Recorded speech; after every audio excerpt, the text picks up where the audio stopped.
Ashley with Match Retreat Hypnobirthing. This is Samantha. She teaches out of our Ann Arbor location. We are going to demonstrate today for you all of our comfort measures that we normally do for our in-person class. We have a fancy guest tonight. Is our other instructor Tori's daughter is here, Lydia. So that's the baby you're going to hear in the background because hey, we're all moms, right? Okay, so let's get started. We're going to demonstrate a couple different ones today. So luckily for us, Samantha here is what you're 25, 26 weeks? 26 weeks pregnant. With her twin baby girls. So this is a perfect model for us today. I'm going to demonstrate first what we call our knee counter pressure. So this is a good one. Usually you want to be seated like Samantha is. Planted well enough that if I push on the body, you're not going to slide back, right? So for those watching, you're just going to kind of touch the knee, and right under that kneecap, you'll see it's kind of soft. So just use the inside of your hand, so like just between the thumb and pointer finger. You don't need to grab, you just need to press against it. Use your body weight and press the body back. You'll see rocking, and I'll do a little bit of that. You'll see rocking of the hips kind of. I know it's kind of hard to see. But what we're doing is physically the sacrum here and the pelvis is actually rocking back a little bit as we compress against the knees. And so that usually will relieve some pressure. Depending on where baby's at, pressure could be relieved. And you never want to just take your hands off. You always want to give a slow release back. Okay, so that's knee counter pressure. Next is, this doesn't do anything really to the bones of the body, but this helps kind of relieve you in a time of stress and anxiety. We're going to compress the head. It's kind of like acupressure a little bit, but you'll take your hand just in between the middle of the forehead, just above the eyebrows, parallel the back of the hand. Compress the head. You want to use some force, a little bit vice grippy, but you don't want to squish the head. Come on. And that's a pretty nice, relaxing comfort measure there. So especially if she's in any sign of stress, if she's having trouble with her breathing, trying to get calmed down, this can be really helpful for her.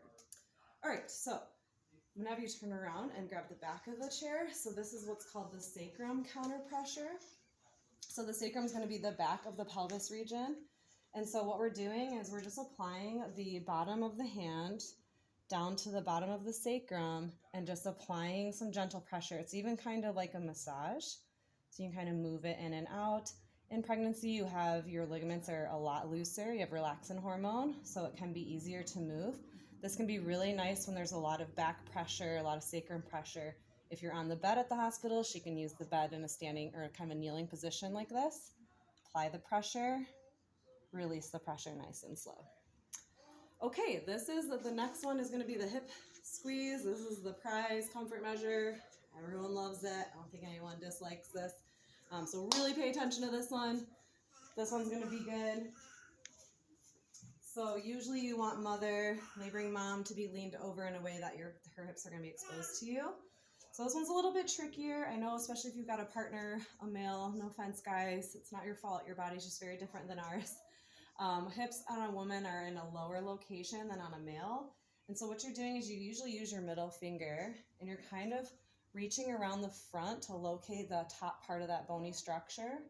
That way your hands are in a really good position. I always tell the guys to top of the butt cheeks, but more on the sides, like the hips. They usually understand that language.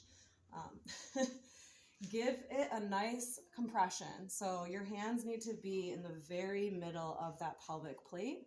Otherwise, it's going to pinch her if you're too high. If you're too low, it's not going to do anything at all. So moms, you're going to want to pay attention to how you're feeling when this is happening. If it's pinching you, tell them to back off. If you're not feeling any relief, have them keep practicing.